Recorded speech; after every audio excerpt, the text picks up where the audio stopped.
Well, it's a very exciting, wonderful place. It has a great mission. It serves so many young men from, mostly, of course, from the Bronx and Westchester, mostly lower Westchester, but Connecticut was growing during my time here.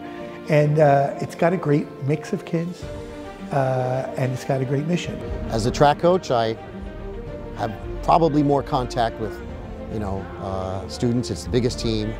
I always teach 5 classes, so usually I have a lot of students. So many have also really lived the mission of Fordham Prep and its Jesuit ideals. Service comes first. And for the prep to have moved as far as it has from the 64 to 68 period when I attended it, in terms of its diversity, in terms of its interaction with the community, to its present state, is really a marvelous story, and it reflects well on the Jesuits in general and on the particular Jesuits who gave leadership to the school. There's a lot that Fordham Prep gave me structurally in order to prepare me for the rest of my life.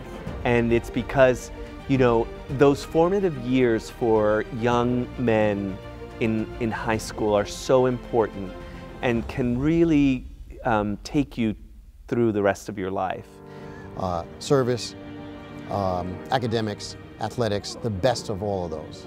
And one of the core elements of the prep, integrity, honesty, and individual responsibility, were traits that I learned and saw time and time again in the faculty, the administration, and in my fellow students.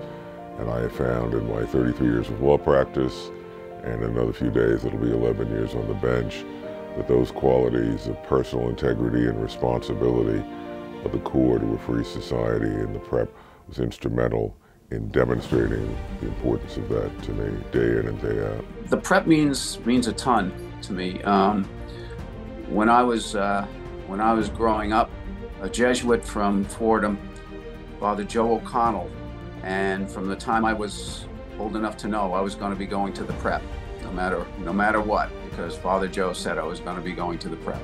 And, for high school kids to have connectivity with, Jesuit scholastics, and a lot of us were, there were kids way tougher than I were, but we still talked to them, and we still had a connection with them.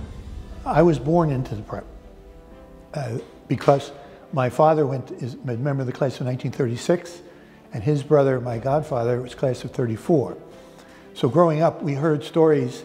When my grandparents would be over for dinner, we'd hear stories of the prep, and particularly the legendary Dean of Students, Arthur Vincent Shea. I learned how to say Arthur Vincent Shea before I had any idea who Artie Shea was. And it's been a real labor of love. This is a great faculty to work for and work on behalf of. It's always been a great, the great administrations to work with as well. One of the things about Fordham Prep, as with many of our schools, is we have a long and distinguished history. There is no greatness without standing on the shoulder of giants who came before. McCarthy, Martin, and Holbrook. We just had some amazing, amazing individuals. And we have learned that the only solution is love, and that love comes with community. Like the world, the prep has really evolved and has taken in, and has always been like that. I have to say that it's always been like that. In particular, the teachers really were always very progressive thinkers in terms of the world and how we fit in it. The number of memories that come up all the time are the Milrose games, especially when they were at Madison Square Garden. And as a kid growing up, to watch not just the high school races, but the greatest runners on planet Earth run at the Garden, like seeing, the greatest basketball games, the greatest, concerts, and yet we had that for track and field. And when I think back on the school, what comes to mind most is the incredible education that I received, professors and the classes that made me who I am today. I was part of the choir here, and Mr. Johnson took us to Epcot Center to perform. There was a kind of conference of choirs, of high school choirs, and we were there and we did well, and I just remembered how fascinating that was for me and how important it was for me to say, this is something that I think I want to do. My first memory of the prep actually was going to register in the little library that was across from Hughes Hall. and actually picking up a maroon windbreaker that had Fordham Prep on it.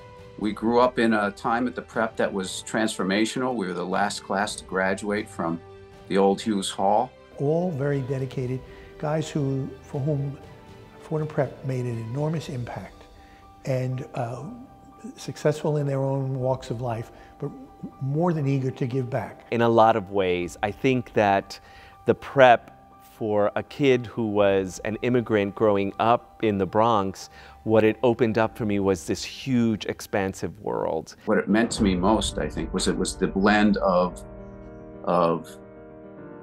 academic challenge, athletic rigor. I mean, Bruce Bott, you know, Ososky, and the others. I mean, they took guys who could have gotten in a lot of trouble, and you know, and made them toe the line and gave them a sense of what it meant to be on a team, and that, you know, there was no I in team. Paul Williams is another personal favorite of mine. I always felt that Paul was about faith, family, and Fordham.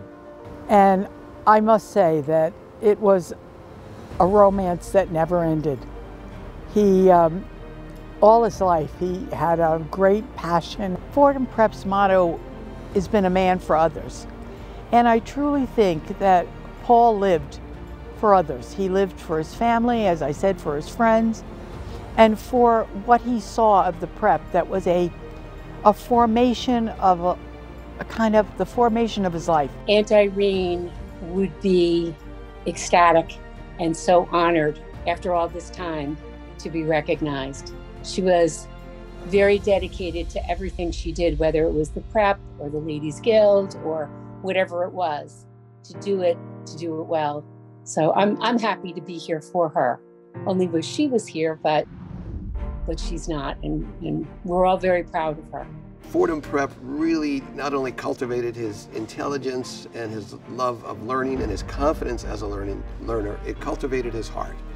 We think as a family that our father is being inducted into the Fordham Hall of Honor because of really he's an ordinary person who developed to extraordinary heights. Paul's legacy lives on here because he created a scholarship for young men who don't have the means to come here and get some help. And I think that will live, hopefully, in perpetuity. The Hall of Honor was started when the building, the theater, and that space was created, and it honored initially 3 or 4 outstanding, pivotal men in the history of the school, and it was great. I'm amazed that this whole thing is happening to begin with. I always considered myself to be a novice teacher that was constantly learning. I had just great people to emulate in my department, in every other department. Well, I think the reason I'm being inducted into the Hall of Honor is basically because of my class. I think our class is the one being honored here because we were just so close. This award thing would have to be given to a community. To me, for an ordinary guy from the Bronx, he was extraordinarily brave. And just his bravery alone, to me, would qualify him for the Hall of Honor.